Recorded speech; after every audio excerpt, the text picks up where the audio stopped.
Hi, my name is Deborah Meert-Williston, and I'm Special Collections Librarian at the Archives and Special Collections, Western Libraries, Western University, and I'm here with Professor Kate Helsen.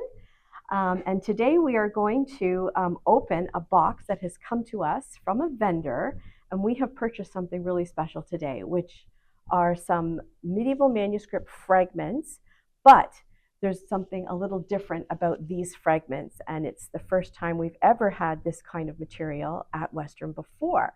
So I'm going to actually, Kate, I've pre-cut the box, but I haven't opened it. I haven't looked inside. So we have to look in and see what we're going to find. All right. This is this most special unboxing video of the genre. Which fragment is this? Okay. Yeah, that looks like it. Okay. All right. So you're just going to have to rip that bubble wrap off. Bubble wrap. There should be two fragments in there. Both of them. Okay. They should be medieval manuscripts. So they're different though. There's one that I'm really excited about because it is a kind of Neume that we don't have in our medieval collection yet, musical collection yet. So, and what is a Neume? A Neume is a sign that shows you how to sing a word, but it's before what looks like notation to us. I don't want to hurt it. We don't have to be pretty. Okay, I don't want to hurt it. I don't know how it's in there. Okay. All right, so there's going to be two in here. I'm shaking. I'm sorry. I'm literally shaking. It's so exciting. It is. It's massively exciting. Okay, yep, they're both in there. Oh, I see them peeking out. Whoa, they've got some other stuff in here too. I think this is some other just written stuff, right? Stuff, yeah. Whoa. Whoa, nice. What? Okay, that one is also that's text. Book of Hours. It's a Book of Hours. It's a leaf from a Book of Hours. Interesting. Okay. Anyway, that's not what we're here for. Okay. Oh my gosh. Okay. Wow. Oh yeah, I see it. I see it. I see it. I see it. Okay. Yeah. We need. So this is more obvious, to show the but that's camera, not quite as obvious, right? To me. Yeah. Okay.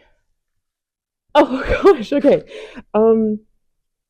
So, do we need to show the camera here so that they can see what this is? Yeah. Okay. So, is that good? Is that good? Okay. These are called adiastomatic Neumes. They're German. They're written kind of in the St. Gall style, but I think it's hard to tell. They're probably, well, the seller's probably right that they're mid-12th century, I would think, because of the way the text is. They're really regular. They're really beautiful. It's definitely gradual. So this is for the Mass. It's for, there's also readings around it. So from the Gospel of Matthew here, and then Adjutor and Portunita Tibus in Tribulatione, a gradual there, and then respond to that gradual. On that side, on this side, there's an offertorium. Yeah, this is really cool. And then this is even crazier. Okay. You couldn't see on the little thumbnail how amazing this is, because I couldn't see that there were Neumes over top of this on the thumbnail, but you can see them. They're kind of scuffed, but like this is obviously like a use manuscript. Like this looks a little bit more presentation like that. You would keep it in a library to refer to it and to have it as a kind of a conserved version. But this looks like people used it. There's writing in the margins here. Obviously, it was cut to be a what do you call it? Just like reinforced, like a cover. Well, it's a cover, I think, right? Oh, is it? Because it's got spine here, and that's cut. This is incredible. It's also from a missal, I think. The Neumes are really beautiful. Yeah. Like, I wouldn't even know how to begin without a staff line. So yeah, well, you can't. Like I think the thing about this notation that um, makes it really important to musicians and singers and people that are trying to think about how people were musical in a past that we can hardly really understand anymore, is that these things, you had to already have the music in your head before you could use it as a clue to how to sing it. So it was like a sort of a shorthand, sure. that when you already knew that you were going to go, like I can do that, right? Because I have these three that are all the same level. I know that, and then I know that this one goes up. Okay. But after this, I have no idea if that next sign means that the pitch is the same or the pitch is lower. Okay. But if I had the pitch, like if I already knew the melody in my head, then I would just use that to be like, oh yeah, of course it goes like this and like this. So you can almost think of them as like a prompt.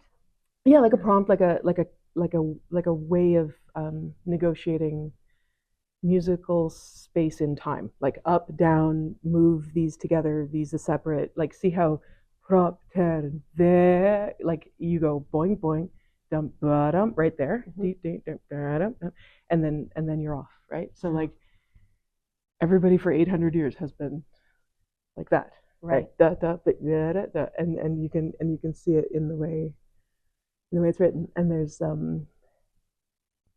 lot of really interesting signs here. These all have like Latin names and things, but this, for example, so that's a torculus with a little thing on the end of it called an epizema. So you would go when you got there, because you would, or maybe it would be la da da da da dum. We don't know, but we just know down up, pause down. Okay. That's all you know, until you compare it with a chant that's written on staff notation, and then you can like sort it out, right? And there's interesting, trying to figure out whether there's I don't see any, but that's because I haven't looked very carefully. Sometimes they have things called significant letters, where the actual letters of the alphabet are on the Neumes to tell you to go faster or slower and things like that. And this is whoa, we got one of those signs. Okay.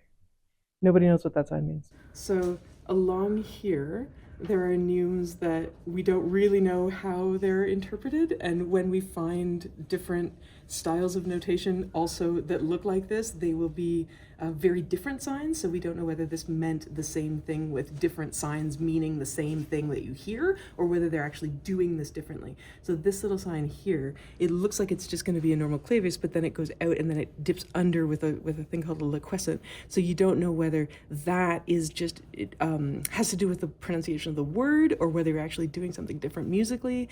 And then following it is another ambiguous sign. So those are the kinds of things that people write papers about. Well, you're going to have fun with this. Oh my gosh, this is so cool. Thank you so much.